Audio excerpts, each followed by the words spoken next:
Урматтуу Москва шаарындагы мекендештер, Москвадан Казакстанга кирди чыкты кылабыз жана жолдо документтериңиздерге да жардам беребиз. Кара тизмеде бар жогун текшерип беребиз. Эң башкысы 5 пересадка өзүбүз аягына чейин алып барып келебиз. Сиздер айткан суммадан ашыкча акча кетирбейсиздер. Дарига Кожуховская саат 12:00 жана 18:00 жана кечки 20:00 рейстер бар. Сиздердин кызматыңыздарда өз ишин мыкты билген тажрыйбалуу эрниз. Андыктан төмөнкү номерлерге чалыңыздар, жазыңыздар.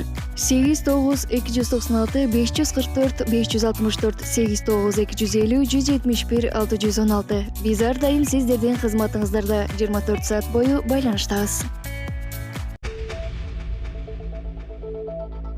Орусиянын жарандыгын алган кыргызстандыктар Орусиядан чыгарылбай жатканы айтылды. Орусиянын жарандыгын алган кымыш өлкөлөрдөн келгендерге Орусиядан чыгууга тыюу салынууда. Бул тууралуу Азаттык радиосу мекенине кетүүгө аракет кылып, бирок чек арадан өтө албай калган кыргызстандык жана тажикстандык бир нече жарандарга шилтеме берүү менен билдирди.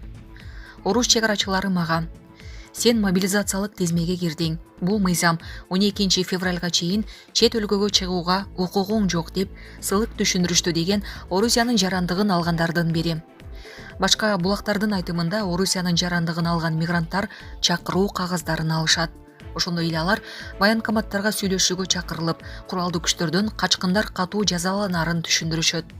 Мигранттардын жакындарынын айтымында орус паспортунун ээлери аэропорттордо токтотулат, ал эми Орусиянын жарандыгы жок Борбор Азиядан келгендер мекенине ээн эркин кете алышат. Булак супер кежи. Президенттин маалымат катчысы АКШ сенаторлорунун кайрылуусуна жооп берди. Өлкө башчы Садыр Жапаровдун басма сөз катчысы Эрбол Султанбаев 22 январда Фейсбуктагы баракчасы аркылуу АКШ сенаторунун Азаттык медиа тууралуу кайрылуусуна жооп берди. Бүгүн жалпыга маалымдоо каражаттары аркылуу АКШнын 2 сенатору Азаттык медиа айланасындагы кырдаалга байланыштуу президент Жапаровго кайрылуу жолдоп, анда өлкөдө сөз эркиндигине кысым болууда дегендей тынчсыздануусу айтылганы белгилүү болду. Бул сөз эркиндигине жана басма сөзгө өлкөнүн конституциясы берген кепилдикке каршы келген сыңары белгиленет.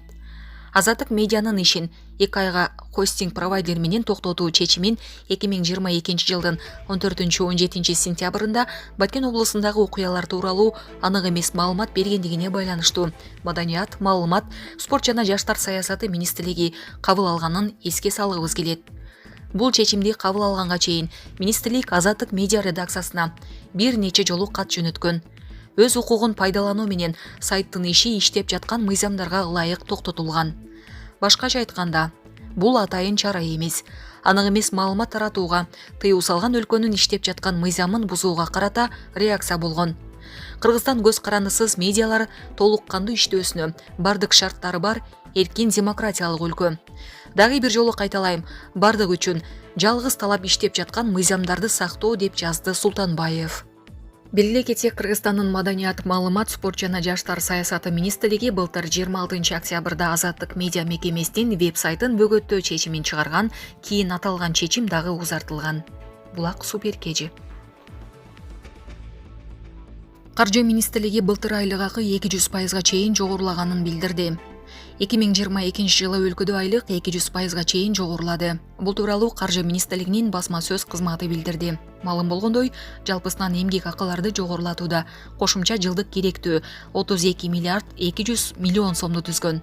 Эмгек акынын орточо өсүшү билим берүү жана илим кызматкерлерине 180%га чейин, медициналык кызматкерлерине 150%га чейин, Маданият, маалымат жана спорт кызматкерлерине 200%га чейин, социалдык коргоо кызматкерлери 200%га чейин, мамлекеттик жарандык кызматчыларга 181%га чейин, муниципалдык кызматчыларга 177%га чейин, мамлекеттик кызматчылардын категориясына кирбеген кызматчыларга 172%га чейин, техникалык тейлөөчү персоналдарга 160%га чейин, кенже тейлөөчү персоналдарга 150%га чейин, бош жалданган жана жарандык персоналдарга 169%га чейин. Эске салсак, 2022 жылдын 1 октябрынан тартып прокуратура органдарынын системасынын кызматкерлерин кошпогондо аскер кызматчыларына жана укук коргоо органдарынын кызматкерлерине үстөктөрдө жылдык эмгек акынын фондунун эсебинен 80%на чейин жогорулатуу каралган. Булак супер кежи. Теңиз бөлтүрүк Кумтөр 2025-жылы жабылып калышы мүмкүндүгүн эскертти. Кумтөр мамлекетке өткөндө сырттан башкарып турган Теңиз бөлтүрүк Алтын кен 2025-жылы жабылып калышы мүмкүндүгүн эскертти. Анын жазган катын адвокаты Кайсын Абакиров жарыялады. Эгер азыр Кумтөрдө өнүктүрүүнүн дыккат ойлонулган жана прагматикалык стратегиясын иштеп чыгууну баштабаса, 2025-жылы Кумтөр калдыктарга толуп, ишин токтотууга аргасыз болот. Ал эми 7 жылдан кийин такталган алтын запастары түгөнөт. Аталган жагдай өлкө жетекчилигинин аброюна катуу сокку урат. Себеби президенттин күчү менен гана Кумтөрдү Кыргызстан элинин менчигине кайтарууга жетишкенбиз, деди бөлтүрүк. Ошондой эле ал учурда Кумтөрдө кадрлардын тартыштыгы олуттуу көйгөй жаратып жатканын белгиледи. Бөлтүрүктүн айтымында геолог чалгынчы, геотехник, инженер изилдөөчү, долбоорлоо инженер жана менеджерлер жетишпей жатат. Мурда бул позицияларды чет элдик адистер жана консультанттар аркалап турган. Азыр биз Кумтөр үчүн эле эмес, жалпы жонунан улуттук кадрларды тез арада даярдашыбыз керек. Кумтөр чукул өзгөрүүлөргө, технологиялык модернизацияга, IT технологияларды киргизүүгө муктаж, деп кайрылды бөлтүрүк. Белгилей кетсек, башкы прокуратура Кумтөр Gold Company ишканасын текшергенден кийин 3 кылмыш ишин козгоп, коррупциялык схемадан улам мамлекетке 1 миллиард сом өлчөмүндө зыян келтирилгени аныкталган. Мындан улам жетекчиси Теңиз бөлтүрүк 13 сентябрда кармалып, учурда тергөө абагында отурат. Андан мурда эсеп палатасы Кумтөр Gold Company ишканасынан финансылык алешемдиктерди аныктап, компания жетекчиси Теңиз бөлтүрүк менен финансы директору Рысбек Токтогулов кызматтан четтетилген. Булак Спутник KG. Зеленский батыштан келчү танкалар кырдаалды өзгөртө албастыгын моюндады. Украинага жөнөтүлчү батыштын ондогон танкы кырдаалды кескин өзгөртө албайт. Бул тууралуу Владимир Зеленский ARD телеканалына берген маегинде билдиргенин РИА Новости жазды. 1000 танкы бар орус армиясы бизге каршы турганда 10, 20 же 50 танк берем деген бир дагы мамлекет бул маселени чече албайт, деген ал. Анын айтымында батыш техникасын алып келүү Украинанын армиясын мотивациялоого багытталган.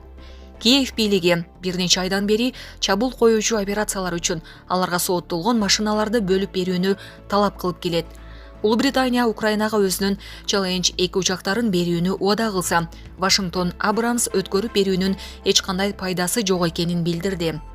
Россиянын Украинадагы атайын операциясы башталган соң, АКШ жана анын НАТОдогу өнөктөштөрү Киевке 10 миллиард долларлык курал-жарак жөнөтүп, колдоо көрсөтүүдө.